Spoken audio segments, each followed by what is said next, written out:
portable tape recorder has been a big benefit to us in passing some of the time away on our transit out to the moon. And it's rather odd to see it floating like this in Odyssey while it's playing the themes of 2001. April 13th, 1970. The mood could only be described as relaxed. Apollo 13, man's fifth lunar mission. The third, scheduled to land on the moon, continued its tranquil coast. This is the crew of Apollo 13, wishing everybody there a nice evening, and we're just about ready to close out our inspection of Aquarius and get back for a pleasant evening in Odyssey. Good night. 13, we've got one more item for you when you get a chance. We'd like you to stir up your cryo tanks. In addition, I have a shaft and trunnion. Okay. For a look at the Comet Bennett if you need it. Okay. Stand by. Okay, Houston, we've had a problem here. This is Houston. Say again, please. Yes, Houston, we've had a problem. We've had a main B bus undervolt. Roger, main B undervolt. Okay, stand by, 13. We're looking at it. And we had a pretty large bang associated with the caution and warning there. And as I recall, main B was the one that had a amp spike on it once before. In the interim here, we're starting to go ahead and button up the tunnel again. April 11th, 1970. Launch day. The crew of Apollo 13. Jim Lovell, commander and veteran of 3 previous missions. He had orbited the moon Christmas 1968 on Apollo 8. Fred Hayes, his first time up, lunar module pilot. Jack Swigert, command module pilot. 3 days ago, he was on the backup crew. Now he replaced Ken Mattingly. Mattingly had been dropped from the mission because he had been exposed to German measles. He would watch the launch from Houston's mission control. Auto sequence initiated, flight. Roger. Flight booster. Go. S4B pre-press complete. Roger. Flight booster. S1C pre-press complete. We're on internal power and we're go. Roger. How's it look, Econ? You got your space? Looks good, flight. Okay. MCC record us to flight speed. Ignition, flight. Roger. Roger. Clock start, flight. Roger. Let's just go, all engines. Roger. Okay, Fido, how's it look? Looks good here, flight. Good agreement. Okay, Booster, how do you look? S1C looks good, flight. Okay, Capcom, we go, you on the ground. Okay, we go at 1, Capcom. Get relieving, flight. Roger.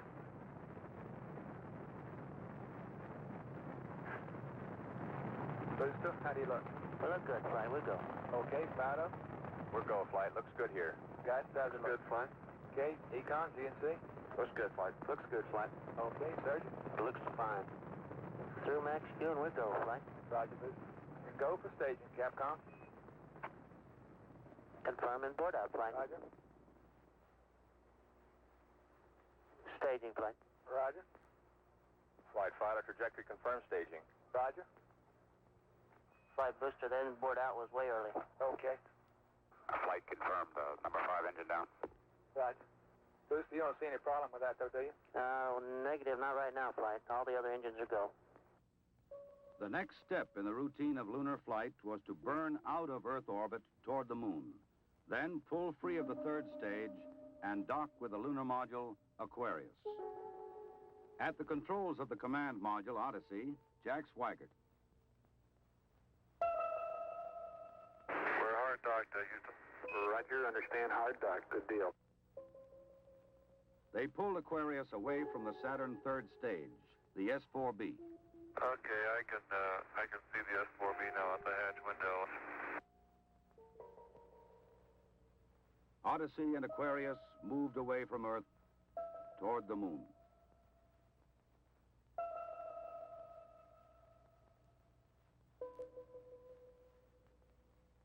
Okay, Houston, we've had a problem here. Flight guidance. Go guidance. We've had a hardware restart. I don't know what it was. Okay. Houston, we've had a problem. We've had a main B bus undervolt. You see an AC bus undervolt there, guidance? Or, ECOM? Negative, flight. Believe the crew reported it. We got a main B undervolt. We may have had an instrumentation problem, flight. Roger. And we had a pretty large bang associated with the caution and warning there. The sensation I had, that I had felt a vibration accompanying the bang, not a large vibration or shudder. Is there any kind of leads we can give them? Are we looking at instrumentation, or we got a real problem, or what? We're reading 0 N2 pressure in fuel cell 1 and 13 PSI on fuel cell 3 O2 pressure. Okay, Barrett, what do you want to do? Open circuit fuel cell 1 and 3? That's firm flight.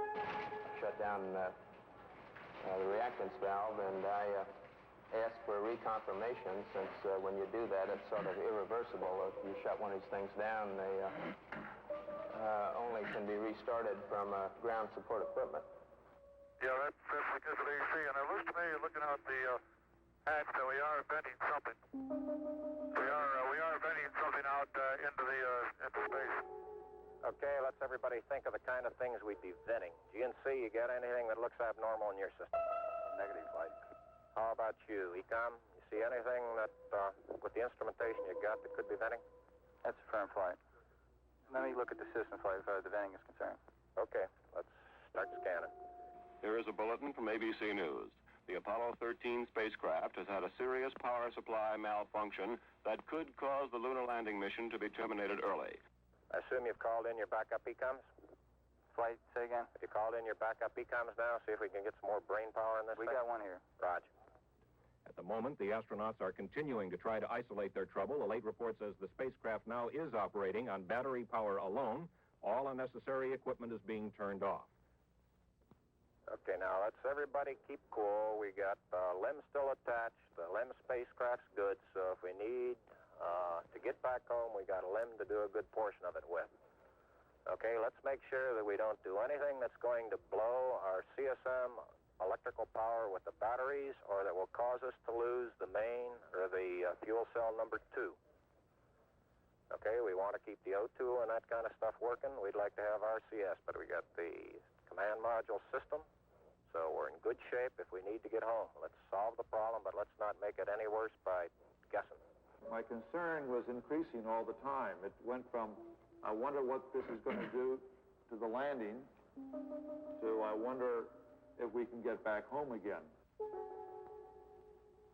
Okay, Ecom, I'm coming back to you. Flight. Go ahead. I think the best thing we can do right now is start a power down. Right about then, it was quite apparent to me that it was just a question of time that the command module was going to be dead. You don't want to get fuel cell pumps off, do you? We can do that on fuel cell number 1 flight. Okay, well, let's make sure we don't blow the whole mission. The thing that concerns me is throwing equipment. We had a problem. We don't know the cause of the problem. Flight, I've got a feeling we've lost 2 fuel cells. I hate to put it that way, but I don't know why we've lost them. It doesn't all tag up. Network from Flight. Flight network. Bring me up another computer in the RTCC, will you? We got one machine on the RTCC, and we got dual CPs downstairs. Okay, I want another machine up in the RTCC, and I want a bunch of guys capable of running D-logs down there. Roger that. What all this means is only speculation at this point. First, though there has been some tumbling or rotation of the spacecraft, the astronauts do not appear to be in any immediate danger. I'll tell you what, GNC, can you get somebody in the back room to try to figure out what the equivalent delta V is we're getting, so that we can see if we can backtrack to see if we can figure out what's venting. Roger, we'll give it a try, Flight. Okay? When I looked up and saw both oxygen pressures, one absolutely 0 and the other one going down, it dawned on me, and I'm sure Jack and Fred about the same time, that we were indeed in serious trouble. The only way to survive the situation was to transfer to the LEM.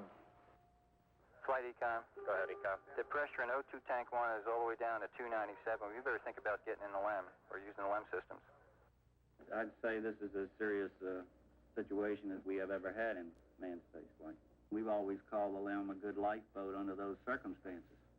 If at any time in the mission, however, the LEM had separated and we had gotten ourselves into a rendezvous situation, or the command module being around the moon, then what you state is absolutely true. It would be a fatal situation. Tell me you from Flight. Go ahead, Light. I want you to get some guys figuring out minimum power in the LEM to sustain life. The accident had occurred 200,000 miles from Earth. Lovell, Swigert, and Hayes rode in the lunar module attached to a lifeless command module. Apollo 13 had started as a mission of scientific exploration. It was now a matter of survival. Since the command module was dead, except for the oxygen and power hoarded for re-entry, the guidance platform of Aquarius, designed to land on and take off from the moon, would have to be used. The first milestone, and I consider this after the accident, I guess, more or less the survival now. The first milestone was to get alignment on the LEM platform. Alignments are important, you know, because without knowing exactly which way the attitude of the spacecraft is in space, there's no way to tell how to burn or how to use the engines of that spacecraft to get the proper trajectory to come home. The position we are now in the Earth-Moon plane, we have to go around the moon to get back if we're going to use the DIPS engine. You would have had enough capability with the SPS engine, but of course we don't dare use that now. So we have to go up to the backside of the moon and come back. To get into the correct orbit around the moon, the crew had burned out of a trajectory that would automatically bring them back to Earth. They would have to get back onto a safe course toward Earth.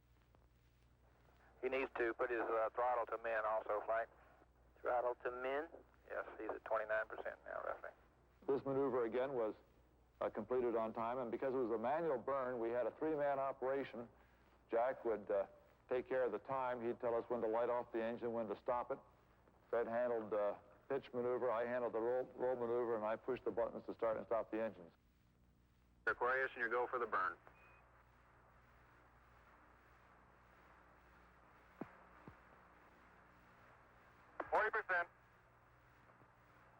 Okay, Aquarius, you're looking good. Auto shutdown. The first problem was solved. They were back on the path to Earth. But there were many other problems to be solved.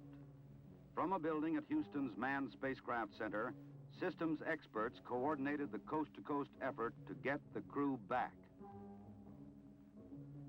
One of the big problems was consumables. There would be enough to eat and drink. But in space, there are other factors. Oxygen to breathe, electrical power to keep the spacecraft alive, water to cool the equipment and keep it operating. What we'll be doing till we get them back on the water is concentrating on everything that is their lives are dependent upon at the moment, rather than worrying about the accident, because there's nothing we can do about that now. It appears at the present time that everything is under control and that we have a safe situation at the moment. Hey, I want to say you guys are doing real good work. So are you guys, Jack. We are about 70 hours from home, and we think we have the situation in control. We've projected the consumables as I've described, and we have a plan for carrying out the rest of the mission, but there's going to be no relaxation at all as far as that goes from now until splash. There was a key decision to be made before Apollo 13 went behind the moon. Where to bring them down. Their present course would take them to the Indian Ocean, where recovery would be difficult. A burn to bring them home quicker would take them to the Pacific Ocean near the recovery forces. Bringing them home even faster would place them in the South Atlantic, again away from recovery forces. It was decided to take them to the Pacific. We've run these simulators both here and at the Cape and at the contractors that continuously ever since last night.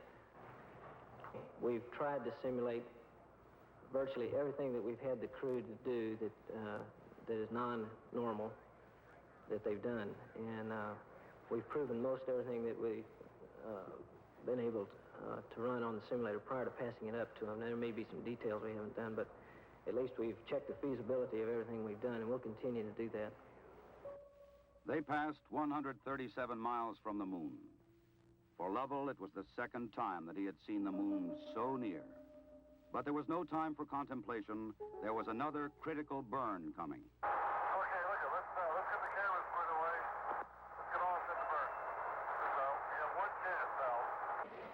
And in Houston, the newsmen poured in to tell an anxious world the story. Well, that was going along with the ignition slide.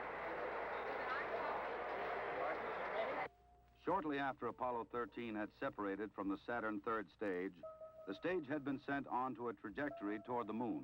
Its impact would be recorded by the seismometer left by Apollo 12. By the way, Aquarius, we see the results now from 12's seismometer. Looks like your booster just hit the moon and it's rocking it a little bit. Over. Well, at least something worked on this flight. I'm sure glad we didn't have a limb impact, too. Jim, you go for the burn. Go for the burn. Roger, understand. Go for the burn. Guidance okay? We're good, flight. Control okay? We're okay, flight. Tell me We're go, flight. Inco okay? We're good, flight. Ground confirms ignition. We're burning 40%. West Houston, you're looking good. Roger. Shut down. Roger, shut down. I say that was a good burn. Roger, now we want to power down as soon as possible. Understand. To conserve the electric power and cooling water, the crew shut down all but the vital, life-sustaining systems of the LEM. I think the LEM spacecraft's in excellent shape, and I think it's fully capable of getting the crew back. I think, as we have found before, every time we've put the LEM spacecraft to a test, it's always done much more than it was guaranteed to do, and I think this is a good case in point. Conserve the consumables, cooling water, electric power. The LEM water gun was leaking, and we shut that off. I guess it leaked about a quart of water, I would estimate. But it took me about 2 days to get my feet dry, and of course, I think you were all aware that the temperatures were going down in both vehicles, and it's made for very chilly feet for a couple days.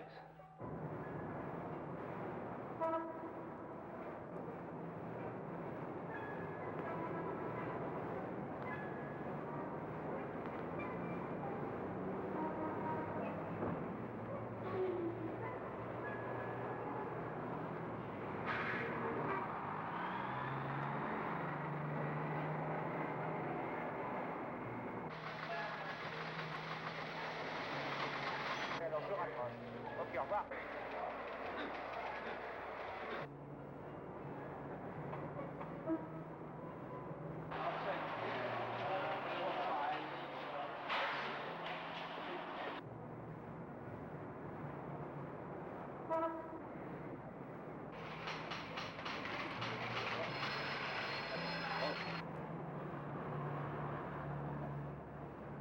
Lord, your astronauts will come back safe.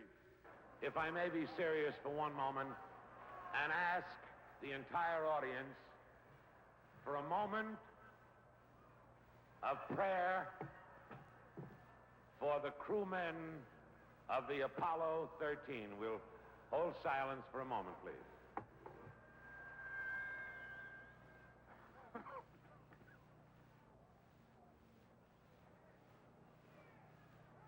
RCS-A stands at 62% and B at 62%. I feel he's gone a hell of a long time without any sleep. I have to start thinking about getting people back to sleep again because I didn't get any sleep last night at all. Command module just slowly kept going down in temperature until I think just prior to reentry, it was down to about 38 degrees. And along with that, it was a sort of a chilling coldness. The walls were perspiring, the windows were completely wet, and it wasn't too healthy. I recall that we went in there to get some hot dogs one day, and it was like reaching into the freezer for the food.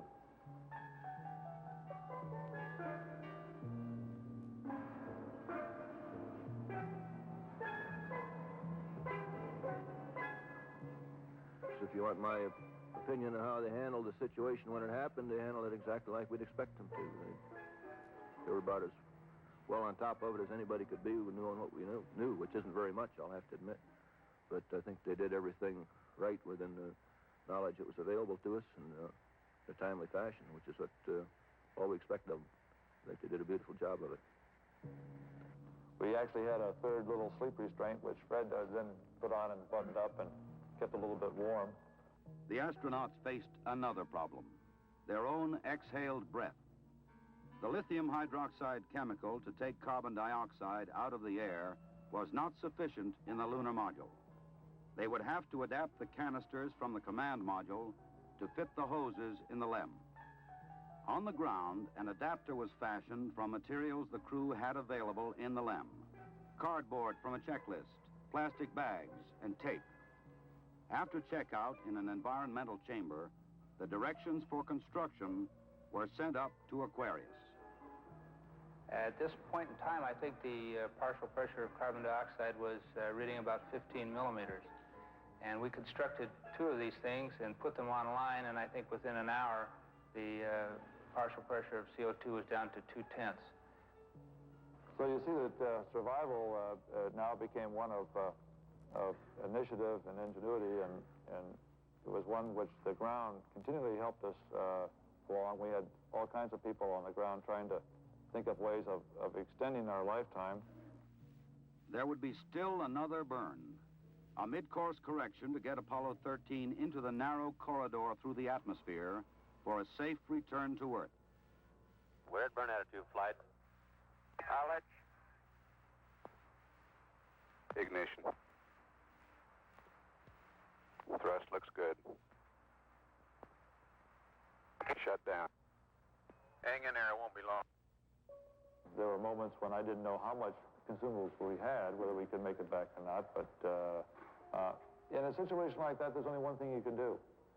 You just keep going, and you just keep thinking up where you can get more consumables. And so that's exactly what we did. On April 17th, they prepared for re-entry.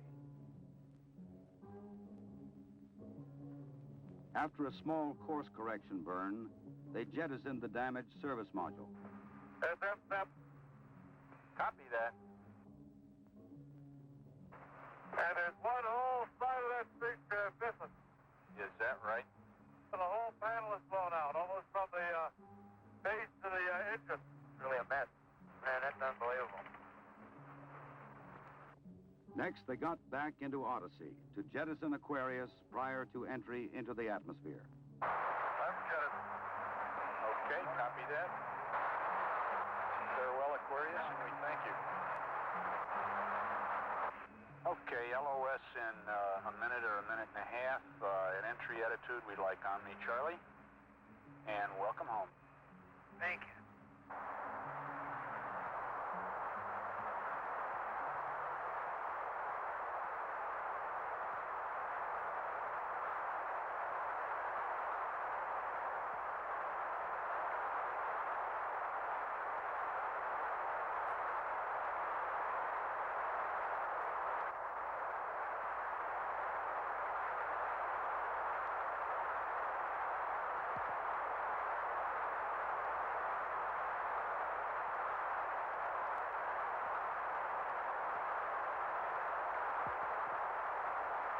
Odyssey Houston standing by, over.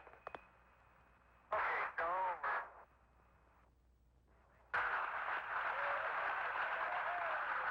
Odyssey Houston, we show you on the mains. It really looks great. Apollo 13, this is recovery, over. They're going through 5,000. Roger, Apollo 13, this is recovery, and your chutes look good. Apollo 13, this is recovery. We observed your RCS burn, over. This is recovery. Apollo 13 is descending. Apollo 6, this is recovery, over. Photo 1 spliced in at this time. The three chutes are displaced in the water. 0 degrees magnetic 3 and 1/2 miles. Evo Lima. Evo Lima, roger. This is Photo 1, the command module is stable 1 at this time. They're riding comfortably. The vertical axis are approximately 15 degrees. Swim 1, you're cleared to for returning the other two ships. Swim water, Roger. Okay, swim to your wind line 270.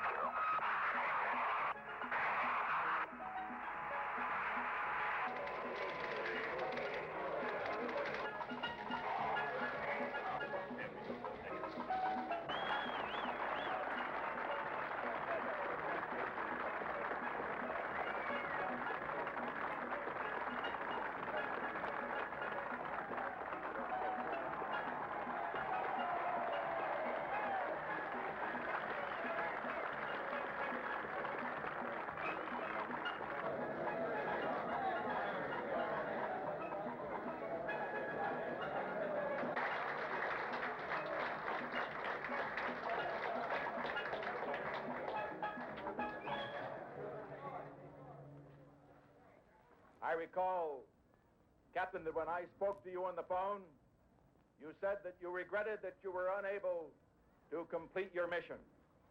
I hereby declare that this was a successful mission.